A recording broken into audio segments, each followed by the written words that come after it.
नमस्कार जय जगन्नाथ शुभ सकाळ आज हूँ जनवरी 10 तारिख शनिवार आज दिन अनेक गुरुत्वपूर्ण खबर आसी तेणु भिडियो को शेष पर्यंत देखा मोर आपण को अनुरोध तेबे आसतु आज दिन कोड़ी बड़ खबर उपरे नजर पकाइबा भिडियो भल लगिले आपण भल पाइबा स्वरूप गोटे गोटे लाइक निश्चित करदेवे एथिसह आपण केउ जिल्लारू ई खबर देखुचंती कमेंट करी जणाइदेवे। आजर प्रथम खबर एप्रिल पहला जाए कोहल हला प्रदूषण सर्टिफिकेट एप्रिल पहला जाए कोहल हला प्रदूषण सर्टिफिकेट जांच सूचना देइछंती वाणिज्य और परिवहन मंत्री टोल गेट डिटेक्शन कटुथिबा जरिमाना को मध्य स्थगित रखा जाइछि। अन्य पक्षरे प्रदूषण प्रमाणपत्र नथिले मोटरयान आईन अनुसार लागू होउतिबा 10,000 टंका जरिमाना को कमाइबा नै तर्जमा करबाकू मंत्री निर्देश दैछंती। सेहीपरि परिवेश सुरक्षा को दृष्टि रखी प्रदूषण सृष्टि करथिबा गाड़ी व्यवहार न करबाकू निवेदन करिसंती मंत्री। एही अवधि मध्य मोटरयान आईन अनुसार बाध्यतामूलक प्रदूषण प्रमाणपत्र करै नेबाकू मध्य परामर्श दिया जाइछि। मंत्री कहिसंती गाड़ीर प्रदूषण जांच करबा समस्तक दायित्व। वायु गुणवत्ता दिनकू दिन खराब हेउछि।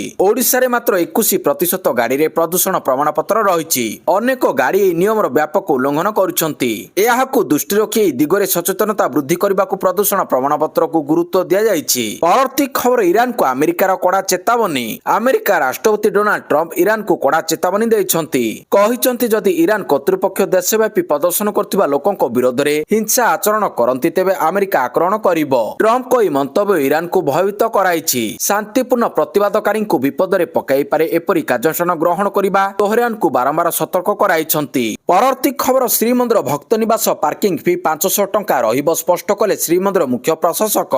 श्रीमंदिर कार्यालय रे मुख्य प्रशासक अरविंद पाढ़ी अध्यक्षतार गुरुत्वपूर्ण बैठक अनुष्ठित हो जाइछि। श्रीमंदिर प्रशासन अधिकारी मानकु नै अनुष्ठित होइतिबा ई बैठक रे अनेक गुडी गुरुत्वपूर्ण निष्पत्ति निया जाइछि।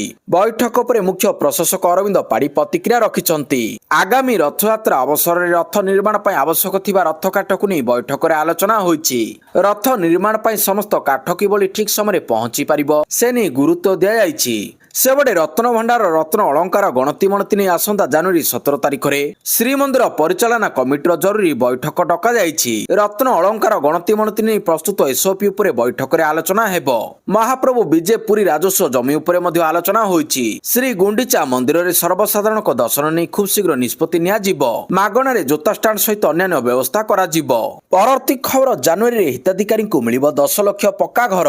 गरीब लोकन को पंचायत राज विभाग रो नवा वर्ष भेटी। जनवरी मासरे 10 लाख हिताधिकारी को मिलिबो पक्का घर। एनै पंचायत राज मंत्री रविनारायण नायक सूचना दैछंती। प्रधानमंत्री आवास योजना पय 37 लाख हिताधिकारी आवेदन करिसंती। 34 लाख को शॉर्ट लिस्ट करा जाय केंद्र सरकार को तालिका दिया जायछि। परवर्ती खबर महाराष्ट्र रे साधारण निर्वाचन पय बंद रहिबो समस्त स्कूल और बैंक। आगो को हेबाकू जाउछि महाराष्ट्र निर्वाचन नै प्रचार प्रसार जोरदार हेबो बोली कहा जाउछि। जनवरी 13 रे शेष हेबो साधारण निर्वाचन प्रचार।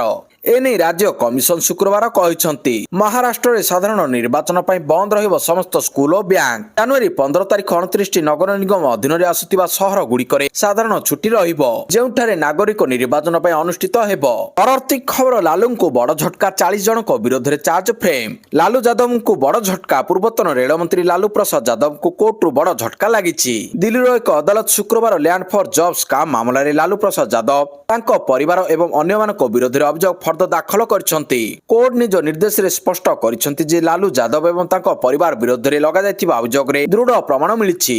कोर्ट कहिसंती जे चार्जशीट अनुसार लालू यादव को निकटतम सहयोगी माने चाकरी बदल रे जमी अधिग्रहण करिबारे सह षडयंत्रकारी भाव भूमिका ग्रहण करथिले। परवर्ती खबर सड़क दुर्घटना रे आहत व्यक्ति को हॉस्पिटल रे पहुंचाइले मिलिबो 25,000 टंका। केंद्र परिवहन मंत्री नितिन गडकरी अध्यक्षतार नुआ दिल्ली रे परिवहन मंत्री मानकर एक जातीय स्तरीय बैठक अनुष्ठित होइतिला। बहुत जल्दी केंद्र सड़क परिवहन मंत्रालय पक्षरु कैशलेस ट्रीटमेंट योजना आसीबो बोली कहिसंती केंद्र परिवहन मंत्री नितिन गडकरी। दुर्घटना घटिले हॉस्पिटल नउथिबा व्यक्ति को 25,000 टंका पुरस्कार मिलिबो।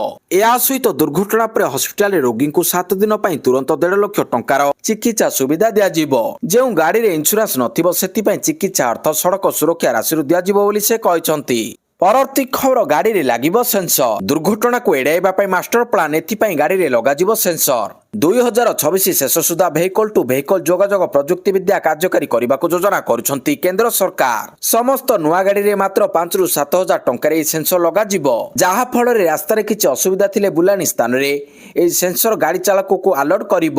ସେହିପରି ଟ୍ରକ୍ ବସ୍ ଗାଡି ଚାଳକଙ୍କୁ ନିଦ ଲାଗିଲେ ଏହା ଆଲର୍ଟ କରିବ। କେନ୍ଦ୍ର ସଡ଼କ ପରିବହନ ଓ ରାଜପଥ ମନ୍ତ୍ରୀ ନୀତିନ ଗଡକରୀ କହିଛନ୍ତି, ଏହି ପ୍ରଣାଳୀ ବିଶେଷ ଭାବରେ ରାସ୍ତା କଡ଼ରେ ଠିଆ ହୋଇଥିବା ଯାନଗୁଡ଼ିକ ସହିତ ପଛପଟୁ ଦ୍ରୁତ ଗତିରେ ଆସୁଥିବା ଯାନଗୁଡ଼ିକର ଧକ୍କାକୁ ଏଡ଼ାଇବାରେ ସାହାଯ୍ୟ କରିବ। ପରବର୍ତ୍ତୀ ଖବର ବିକଶିତ ଗାଁ ବିକଶିତ ଓଡ଼ିଶା ନିୟମରେ ବଡ଼ ପରିବର୍ତ୍ତନ କଲେ ରାଜ୍ୟ ସରକାର। ଏଥିରେ ଗ୍ରାମ ସଭାର ଭାଗିଦାରୀ ବୃଦ୍ଧି କରାଯାଇଛି। ଏହି ଯୋଜନାରେ ନିର୍ମାଣ ହେଉଥିବା ପ୍ରକଳ୍ପରେ କୌଣସି ପ୍ରକାର କ୍ଷତିର ଭରଣା ସମ୍ପୃକ୍ତ ସଂସ୍ଥା କରିବ। 10 ଲକ୍ଷ ଟଙ୍କାରୁ ଅଧିକ ମୂଲ୍ୟର ପ୍ରକଳ୍ପ ପାଇଁ 3 ବର୍ଷ ପର୍ଯ୍ୟନ୍ତ ଡିଫେକ୍ଟ ଲାଇବିଲିଟି ପିରିୟଡ ନିୟମ ଲାଗୁ ହେବ। ଅର୍ଥାତ୍ ପ୍ରକଳ୍ପ ସମ୍ପୂର୍ଣ୍ଣ ହେବା ଦିନଠାରୁ 3 ବର୍ଷ ପର୍ଯ୍ୟନ୍ତ କୌଣସି ପ୍ରକାର ତ୍ରୁଟି ବିଚ୍ୟୁତ ରକ୍ଷଣାବେକ୍ଷଣ ପାଇଁ ସମ୍ପୃକ୍ତି ଠିକା ସଂସ୍ଥା ଦାୟୀ ରହିବ। ପରବର୍ତ୍ତୀ ଖବର ପିୟୁସିସି ପ୍ରସଙ୍ଗରେ ହାଇକୋର୍ଟଙ୍କ ନୋଟିସ୍। ପରିବହନ ସଚିବ ଏବଂ ଏସଟିଏକୁ ଜବାବ ତଲବ ମାଗିଲେ ହାଇକୋର୍ଟ। ଏମ୍ବି ଆଇନ ଉଲ୍ଲଂଘନ ଅଭିଯୋଗରେ ଦାୟର ମାମଲାରେ ନୋଟିସ୍ ଦେଲେ ହାଇକୋର୍ଟ। 15 ଦିନ ମଧ୍ୟରେ ଜବାବ ଦେବାକୁ ହାଇକୋର୍ଟ ନିର୍ଦ୍ଦେଶ ଦେଇଛନ୍ତି। ବିନା ପ୍ରଦୂଷଣ ଯାଞ୍ଚରେ ଚାଲାଣ କଟାଯିବାକୁ ବିରୋଧ କରି ହାଇକୋର୍ଟରେ ମାମଲା ହୋଇଥିଲା। ପରବର୍ତ୍ତୀ ଖବର ସୁଧୁରିନି ବାଂଲାଦେଶ ପୁଣି ଥରେ ଭାରତ ବିରୋଧରେ ଆଇସିସିକୁ ପଠାଇଲା ଚିଠି। ବାଂଲାଦେଶ କ୍ରିକେଟ ବୋର୍ଡ ଭାରତ ଏବଂ ଶ୍ରୀଲଙ୍କା ଦ୍ୱାରା ଆୟୋଜିତ ହେବାକୁ ଥିବା 2026 ଟି20 ବିଶ୍ୱକପ୍ ପାଇଁ ତାର ଖେଳାଳିମାନଙ୍କୁ ଭାରତ ପଠାଇବାକୁ ଚାହୁଁନାହିଁ। ବିସିବି ଏହି ସମସ୍ୟାର ସମାଧାନ ପାଇଁ ଆଇସିସିକୁ ପୁଣି ଥରେ ଇମେଲ କରିଛି। ପୂର୍ବରୁ ବୋର୍ଡ ଖେଳାଳି ସୁରକ୍ଷା ଚିନ୍ତାକୁ ଉଲ୍ଲେଖ କରି ଏକ ଇମେଲ ପଠାଇଥିଲା, ଯାହାକୁ ଆଇସିସି ପ୍ରତ୍ୟାଖ୍ୟାନ କରିଥିଲା। ସେହି ପ୍ରତିକ୍ରିୟାରେ ଆଇସିସି ସ୍ପଷ୍ଟ କରିଥିଲା ଯେ ସୁରକ୍ଷା ସମ୍ବନ୍ଧୀୟ କୌଣସି ସମସ୍ୟା ଦେଖାଯାଉନାହିଁ। ଏବେ ବାଂଲାଦେଶ କ୍ରିକେଟ ବୋର୍ଡ ଦ୍ୱିତୀୟ ଥର ପାଇଁ ଆଇସିସିକୁ ଏକ ଆନୁଷ୍ଠାନିକ ଚିଠି ପଠାଇଛି। ପରବର୍ତ୍ତୀ ଖବର ଇଡି ରେଡ୍ ବିରୋଧରେ ମମତା ବାନାର୍ଜୀଙ୍କ ବିଶାଳ ଶୋଭାଯାତ୍ରା। ଆଇପା କାର୍ଯ୍ୟାଳୟରେ ଇଡି ଚଢ଼ାଉ ନେଇ ଶୁଣାଣି ସମୟରେ କୋଲକାତା ହାଇକୋର୍ଟରେ ପ୍ରବଳ ହଙ୍ଗାମା ହୋଇଛି। ପ୍ରବଳ ଭିଡ଼ ହଙ୍ଗାମା ପାଇଁ ଶୁଣାଣି ଘୁଞ୍ଚାଇଥିଲେ ହାଇକୋର୍ଟ। ଆସନ୍ତା 14 ତାରିଖକୁ ଶୁଣାଣି ଘୁଞ୍ଚାଇଲେ ହାଇକୋର୍ଟ। ଅନ୍ୟ ଏକ ବେଞ୍ଚରେ ଜରୁରୀ ଶୁଣାଣି ପାଇଁ ଇଡି ଆବେଦନ କରିଛି। ଇଡି ଚଢ଼ାଉକୁ ବିରୋଧ କରି ମୁଖ୍ୟମନ୍ତ୍ରୀ ମମତା ବାନାର୍ଜୀ ବିଶାଳ ଶୋଭାଯାତ୍ରା ଆରମ୍ଭ କରିଛନ୍ତି। ଆସନ୍ତା 14 ତାରିଖକୁ ଶୁଣାଣି ଘୁଞ୍ଚାଇଲେ ହାଇକୋର୍ଟ। ଇଡି ଚଢ଼ାଉକୁ ବିରୋଧ କରି ମୁଖ୍ୟମନ୍ତ୍ରୀ ମମତା ବାନାର୍ଜୀ ବିଶାଳ ଶୋଭାଯାତ୍ରା ଆରମ୍ଭ କରିଛନ୍ତି। କେନ୍ଦ୍ର ସରକାରଙ୍କ ବିରୋଧରେ ସମର୍ଥକଙ୍କ ସହ ମମତା ନାରାବାଜି ଦେଇଛନ୍ତି। କେନ୍ଦ୍ର ସରକାର କେନ୍ଦ୍ରୀୟ ଏଜେନ୍ସିର ଅପବ୍ୟବହାର କରୁଥିବା ଅଭିଯୋଗ କରିଛନ୍ତି ମମତା। ପରବର୍ତ୍ତୀ ଖବର ଡିଜିଟାଲ ଗଭର୍ଣ୍ଣାନ୍ସରେ ସୁଧାର ଆଣିଲେ ଓଡ଼ିଶା ସରକାର। ସ୍ୱଦେଶୀ ଇମେଲ ବ୍ୟବହାର କରିବେ ସରକାରୀ କର୍ମଚାରୀ। ଡିଜିଟାଲ ଗଭର୍ଣ୍ଣାନ୍ସରେ ସୁଧାର ଆଣିଛନ୍ତି ଓଡ଼ିଶା ସରକାର। ଏଣିକି ସ୍ୱଦେଶୀ ଇମେଲ ବ୍ୟବହାର କରିବେ ସରକାରୀ କର୍ମଚାରୀ। ଓକାକ୍ ପକ୍ଷରୁ ଏହି ଆଳାପ ଆପ୍କୁ ଡେଭଲପ କରାଯାଇଛି। ଭିଡିଓ କନଫରେନ୍ସିଂ ସହିତ ଇମେଲ ପଠାଇବା ପାଇଁ ଆଳାପର ବ୍ୟବହାର ହେବ। ସ୍ୱଦେଶୀ ଆପ୍ର ବ୍ୟବହାର ଦ୍ୱାରା ଡାଟା ଚୋରିର ଭୟ ରହିବ ନାହିଁ। ଏହି ଆପ୍ର ବ୍ୟବହାର ପାଇଁ ସୂଚନା ପ୍ରଯୁକ୍ତି ବିଦ୍ୟା ବିଭାଗର ନିର୍ଦ୍ଦେଶନାମା। ପରବର୍ତ୍ତୀ ଖବର 1 ମାସ ଧରି ସକାଳୁଆ ସ୍କୁଲ ବନ୍ଦ। ଜାଡରେ ଥରୁଛି ସମଗ୍ର ରାଜ୍ୟ। ଶୀତ ସାଙ୍ଗକୁ କୁହୁଡିରେ ଅସ୍ତବ୍ୟସ୍ତ ହୋଇପଡୁଛି ଜନଜୀବନ। ସକାଳ 10 ପର୍ଯ୍ୟନ୍ତ ମଧ୍ୟ ଘରୁ ବାହାରିବା ମୁସ୍କିଲ ହୋଇପଡୁଛି। ଏହାକୁ ଦୃଷ୍ଟିରେ ରଖି ଓଡ଼ିଶା ଭଦ୍ରକ ଜିଲ୍ଲା ପ୍ରଶାସନ ସମସ୍ତ ସ୍କୁଲରେ ଶନିବାର ସକାଳ ଶ୍ରେଣୀ ପରିବର୍ତ୍ତେ ଦିନ ସିଫ୍ଟରେ କ୍ଲାସ କରିବାକୁ ନିର୍ଦ୍ଦେଶ ଦେଇଛନ୍ତି। ଏହି ଆଦେଶ ଅନୁସାରେ ଜାନୁଆରୀ ଦ୍ୱିତୀୟ ସପ୍ତାହରୁ ଆରମ୍ଭ କରି ଫେବୃଆରୀ ଦ୍ୱିତୀୟ ସପ୍ତାହ ପର୍ଯ୍ୟନ୍ତ ପ୍ରଥମ ଶ୍ରେଣୀରୁ ଦ୍ୱାଦଶ ଶ୍ରେଣୀ ପର୍ଯ୍ୟନ୍ତ ସମସ୍ତ ପ୍ରକାର ସ୍କୁଲରେ ଶନିବାର କେବଳ ଦିନ ସିଫ୍ଟରେ କ୍ଲାସ କରାଯିବ। ଏହା ପୂର୍ବରୁ ଗଞ୍ଜାମ ଜିଲ୍ଲା ପ୍ରଶାସନ ମଧ୍ୟ ସମାନ ପଦକ୍ଷେପ ନେଇଥିଲେ। ପରବର୍ତ୍ତୀ ଖବର ସରକାରଙ୍କୁ ନବୀନଙ୍କ ଟାର୍ଗେଟ। ପ୍ରଦୂଷଣ ନିୟନ୍ତ୍ରଣ ସାର୍ଟିଫିକେଟ ପ୍ରସଙ୍ଗରେ ରାଜ୍ୟ ସରକାରଙ୍କୁ ଟାର୍ଗେଟ କରିଛନ୍ତି ବିରୋଧୀ ଦଳ ନେତା ନବୀନ ପଟ୍ଟନାୟକ। ପିୟୁସି ସାର୍ଟିଫିକେଟ କାର୍ଯ୍ୟକାରୀ କରିବାରେ ବିଜେପି ସରକାରଙ୍କ ପରିଚାଳନା ଘୋର ବିଫଳ।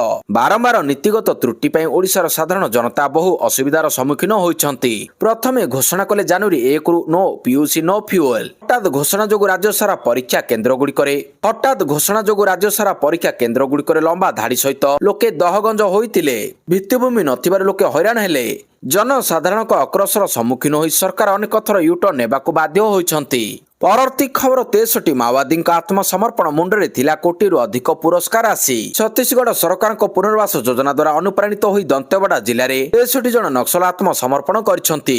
ଅସ୍ତ୍ରଶସ୍ତ୍ର ଛାଡ଼ି ନକ୍ସଲମାନେ ଶାନ୍ତିପୂର୍ଣ୍ଣ ଏବଂ ମର୍ଯ୍ୟାଦାପୂର୍ଣ୍ଣ ଜୀବନ ବଞ୍ଚିବାକୁ ପ୍ରତିଜ୍ଞା କରିଛନ୍ତି। 1.19 କୋଟି ଟଙ୍କାରୁ ଅଧିକ ପୁରସ୍କାର ଆସିଥିବା 36 ଜଣ ନକ୍ସଲ ସମେତ 63 ଜଣ ନକ୍ସଲ ଆତ୍ମସମର୍ପଣ କରିଛନ୍ତି। 63 ଜଣ ନକ୍ସଲ ଆତ୍ମସମର୍ପଣଙ୍କ ମଧ୍ୟରୁ 18 ଜଣ ମହିଳା ରହିଛନ୍ତି। ପରବର୍ତ୍ତୀ ଖବର ଆଜି ବୁର୍ଲା ଗସ୍ତରେ ଯିବେ ମୁଖ୍ୟମନ୍ତ୍ରୀ ମୋହନ ମାଝୀ। ଜାନୁଆରୀ 10 ତାରିଖ ଅର୍ଥାତ୍ ଆଜି ମୁଖ୍ୟମନ୍ତ୍ରୀ ମୋହନ ଚରଣ ମାଝୀ ବୁର୍ଲା ଗସ୍ତରେ ଆସିବାର କାର୍ଯ୍ୟକ୍ରମ ରହିଛି। ମୁଖ୍ୟମନ୍ତ୍ରୀ ମଧ୍ୟାହ୍ନ 3ଟାରେ ବୁର୍ଲା ପିଏମସି ସରକାରୀ ଉଚ୍ଚ ବିଦ୍ୟାଳୟ ପରିସରରେ ପହଞ୍ଚିବା ସହିତ କିଛି ପ୍ରକଳ୍ପର ଶିଳାନ୍ୟାସ କରିବେ ଏବଂ ସେଠାରେ ଆୟୋଜିତ ସାଧାରଣ ସଭାରେ ଉଦ୍ବୋଧନ ଦେବାର କାର୍ଯ୍ୟକ୍ରମ ରହିଛି। ଏହାପରେ ମୁଖ୍ୟମନ୍ତ୍ରୀ ଅଶୋକ ନିବାସ ଯାଇ ସେଠାରେ ରାତ୍ରି ଯାପନ କରିବେ ବୋଲି ପୋଲିସ ସୂତ୍ରରୁ ସୂଚନା ମିଳିଛି।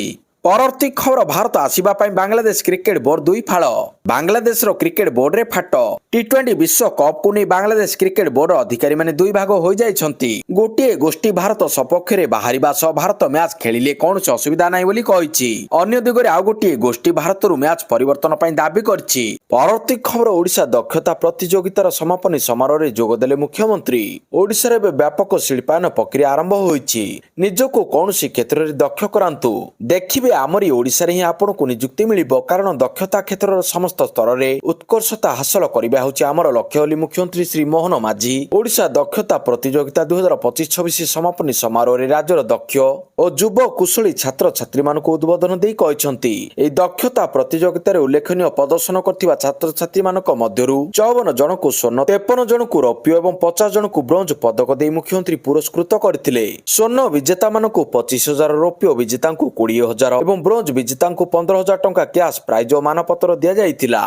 परवर्ती खबर बढ़िला स्कूल छुट्टी तलमुआ हेउछि पारद तेणु बढ़ुवा थंडा को नजर रखी जनवरी 13 पर्यंत समस्त स्कूल छुट्टी घोषणा करिसंती सरकार। चंडीगढ़ पाग को नजर रखी समस्त सरकारी अनुदान प्राप्त बेसरकारी स्कूल छुट्टी को जनवरी 13 पर्यंत वृद्धि करा जायछि। पूर्वरु छुट्टी जनवरी 10 तारिख पर्यंत वृद्धि करा जायतिला। एबे अत्याधिक थंडा पई याहाकु पुनि थरे वृद्धि करा जायछि। परवर्ती खबर बढ़िबो 502 मेडिकल पीजी सीट सरकारी मेडिकल कॉलेज रे 502 पीजी सीट वृद्धि करिबा नै योजना रहिछि। आगामी 2 वर्ष मध्ये पीजी सीट बढ़ाइबा को सरकार को योजना रहिछि। एनै राज्यर 12 मेडिकल कॉलेज को चिठी लिखिछि डीएमईटी। भित्तिभूमि प्रस्तुत आरंभ लागि चिठी रे डीएमईटी को निर्देश रहिछि। परवर्ती खबर पोलाभरम समस्या समाधान न हेले डबल इंजिन सरकार विरोध रे रास्ता को ओह्लाइबो बीजेडी। लोकंक सरकार बोली डीडीपी पिटुथिबा राज्यर बीजेपी सरकार मालकानगिरी ओडिशा लोकंक प्रति संपूर्ण भाव असंवेदनशील हो जाइछि। पोलाभरम प्रकल्प पानी रे आदिम जनजाति परिवार भासी जीवाको बसिलेनी किंतु ना मुख्यमंत्री को ना तांको सरकार एथि प्रति चिंतित अछंती। एपरि दुर्भाग्यजनक प्रसंग रे राजरास्ता को लाइबो बोली बीजेडी चेतावनी देइछि। परवर्ती खबर ओडिशा ग्रिड इनसाइड ओग्री पोर्टाल रो शुभारंभ करिसंती उपमुख्यमंत्री। लोकसभा भवन ठारे ओडिशा रो उपमुख्यमंत्री शक्ति एवं कृषि कृषक सशक्तिकरण विभाग मंत्री श्री कनकवर्धन सिंहदेव ओपीसीटीएल द्वारा निर्मित ओडिशा ग्रिड इनसाइड ओग्री पोर्टाल रो शुभारंभ करिसंती। राज्य थिबा 201 कोटी ग्रिड संपर्कित समस्त भौगोलिक एवं वैषयिक तथ्य ई वेबसाइट रे उपलब्ध रहिबो। ग्रिड रो ट्रांसफॉर्मेशन क्षमता विद्युत उपलब्धता वर्तमान केते लोड रहिछि आ केते अधिक नै हेबो एपरि अनेक गुरुत्वपूर्ण तथ्य सहजरे समस्तक पाखरे उपलब्ध हेबो। परवर्ती खबर प्रदूषण नाम रे सरकार को गुंडागिरी चलिछि कहिले भक्त। राज्य रे साधारण लोकंक ठारू विभ्रांतिकरण प्रदूषण फाइन आदाय एवं सरकारी जिजिया कर को संपूर्ण प्रत्याहार करिबा दाबी को नै पीसीसी गणमाध्यम विभाग पक्षरु आयोजित सांबादिक सम्मेलन रे पीसीसी अध्यक्ष भक्तचरण दास प्रदूषण आईन आलरे लोकंक ठारू सरकार जिजिया कर करूछंती बोली सरकार को कड़ा समालोचना करथिले। श्री दास कहिथिले जे सरकार साधारण लोकंक उपरे कोनसी मानदंड नथाई मन इच्छा फाइन असुल करछंती। समग्र राज्य रे कर असुल पई हाहाकार पड़छि। परवर्ती खबर जनवरी 10 रु 20 पर्यंत सर्वसाधारण परिदर्शन पई खोला रहिबो लोकभवन उद्यान। भुवनेश्वर लोकभवन उद्यान चलित जनवरी मास 10 रु 20 तारिख जाए सर्वसाधारण परिदर्शन पई खोला रहिबो। केवल मोबाइल ऐप पंजीकरण माध्यम रे सर्वसाधारण प्रवेश पई अनुमति दिया जिवो। लोकभवन उद्यान परिदर्शन पई कोनसी प्रवेश शुल्क देबाको पड़िबो नाही। एथि पई प्ले स्टोर किबा ऐप स्टोर उद्यान परिदर्शन लोकभवन ओडिशार मोबाइल ऐप डाउनलोड करिबाको पड़िबो। 10 रु 20 तारिख पर्यंत अपराह्न 2:30 रु संध्या 6:15 जाए सर्वसाधारण मानक पई लोकभवन उद्यान परिदर्शन समय धार्य करा जायछि। सेपरि स्कूल छात्र छात्री पई मध्ये परिदर्शन व्यवस्था करा जायछि। परवर्ती खबर अंकिता भंडारी मामला सीबीआई जांच पई सुपारिश। उत्तराखंड रे बहु चर्चित अंकिता भंडारी हत्या मामला एबे नुआ मोड़ नेछि। मुख्यमंत्री पुष्कर सिंह धामी जनतांक दाबी और अंकितांक परिवार लोकंक दाबी को स्वीकार करी सीबीआई जांच पई सुपारिश करछंती। विशेष करी वीवीआईपी नामक नै उठथिबा प्रश्न निष्पत्ति बेस गुरुत्वपूर्ण। मुख्यमंत्री धामी स्पष्ट करिसंती से अंकितांक परिवार लोकंको भेटिसंती। एई क्रम रे परिवार लोके सीबीआई जांच पई अनुरोध करथिले। मुख्यमंत्री कहिसंती अंकिता केवल जने पीड़िता नुहंती से आमर मध्ये भौणी की झियो। परवर्ती खबर न्यूजीलैंड श्रृंखला रविवार ठारू सचिन को रेकर्ड भांगिबे विराट। भारत न्यूजीलैंड मध्ये खेला जिबाको थिबा 3 टिकिया दिनिकिया सीरीज रो प्रथम मैच जनवरी 11 अर्थात आसंता काली बड़ोदरा रे खेला जिवो। ए मैच रे भारतीय दलर तारका बैट्समैन विराट कोहली को पई एक ऐतिहासिक सुजोग रहिबो। से मास्टर ब्लास्टर सचिन तेंदुलकर को रेकर्ड भांगी पारंती।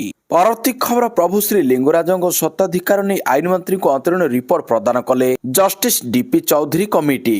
ମହାପ୍ରଭୁ ଶ୍ରୀ ଲିଙ୍ଗରାଜ ନୀତିକାନ୍ତି ସେବା ପୂଜା ବିଧି ଏବଂ ପର୍ବପର୍ବାଣୀକୁ ଶୃଙ୍ଖଳିତ କରିବା ନେଇ ମୁଖ୍ୟମନ୍ତ୍ରୀ ମୋହନ ଚରଣ ମାଝୀଙ୍କ ନିର୍ଦ୍ଦେଶରେ ମନ୍ଦିର ରେକର୍ଡ ଅଫ୍ ରାଇଟର୍ସ ଅନୁଧ୍ୟାନ ଓ ବିଶ୍ଳେଷଣ କରିବା ପାଇଁ ଦୁଇଜଣିଆ କମିଟି ଗଠିତ ହୋଇଥିଲା। ଏହି ଦୁଇଜଣିଆ କମିଟି ଆଇନ ପୂର୍ତ୍ତ ଅବକାରୀ ମନ୍ତ୍ରୀ ପୃଥ୍ୱୀରାଜ ହରିଚନ୍ଦନଙ୍କୁ ଅନ୍ତରୀଣ ରିପୋର୍ଟ ପ୍ରଦାନ କରିଛନ୍ତି। ପରବର୍ତ୍ତୀ ଖବର ଟି20 ବିଶ୍ୱକପ୍ ପ୍ରସ୍ତୁତି ପାଇଁ ବିବିଏଲ୍ ଛାଡ଼ିଲେ ଅଷ୍ଟ୍ରେଲିଆ ତାରକା ଖେଳାଳି। ଆସନ୍ତା ମାସରେ ଭାରତ ଓ ଶ୍ରୀଲଙ୍କାରେ ଆୟୋଜିତ ହେବ ଟି20 ବିଶ୍ୱକପ୍। ଏହି ବିଶ୍ୱସ୍ତରୀୟ ପ୍ରତିଯୋଗିତାକୁ ନଜର ରଖି କ୍ରିକେଟ ଅଷ୍ଟ୍ରେଲିଆ ସିଏ ଏହାର ତାରକା ଖେଳାଳିଙ୍କୁ ବିଗ୍ ବାସ୍ ଲିଗ୍ ବିବିଏଲ୍ ନ ଖେଳିବାକୁ ପରାମର୍ଶ ଦେଇଛି। ଆସେସ୍ ଶୃଙ୍ଖଳା 4-2ରେ ବିଜୟ ଦେବାରେ ପ୍ରମୁଖ ଭୂମିକା ତୁଲାଇଥିବା Australia opener Travis Head BBL ନ ଖେଳି ବିଶ୍ରାମ ନେବାକୁ ଚିନ୍ତା କରିଛନ୍ତି। ସେହିପରି କାମରନ୍ ଗ୍ରୀନ୍ ମଧ୍ୟ ଏହି ଲିଗ୍ରେ ଅନୁପସ୍ଥିତ ରହିବେ। ଦୁଇ ଦ୍ରୁତ ବୋଲର ପ୍ୟାଟ୍ କମିନ୍ସ ଓ ଜୋସ୍ ହେଜେଲଉଡ୍ ଆହତଜନିତ ସମସ୍ୟାରେ ଥିବାରୁ ବିବିଏଲ୍ ଖେଳିବେ ନାହିଁ। ଏହାକୁ ନେଇ ସିଏ ପ୍ରତିବନ୍ଧକ ବେନ୍ ଅଲିଭର କହିଛନ୍ତି ଯେ 5 ମ୍ୟାଚ୍ ବିଶିଷ୍ଟ ଆସେସ୍ ଶୃଙ୍ଖଳା ପ୍ରତିଦ୍ୱନ୍ଦିତାପୂର୍ଣ୍ଣ ଥିଲା। ପ୍ରତ୍ୟେକ ଖେଳାଳିଙ୍କ ସହିତ ଆମେ ଯୋଗାଯୋଗରେ ରହିଛୁ। ଆଗକୁ ବିଶ୍ୱକପ୍ ଥିବାରୁ ଖେଳାଳିମାନଙ୍କୁ ଚାପମୁକ୍ତ କରିବା ପାଇଁ ବିବିଏଲ୍ ନ ଖେଳିବାକୁ ପରାମର୍ଶ ଦେଇଛୁ।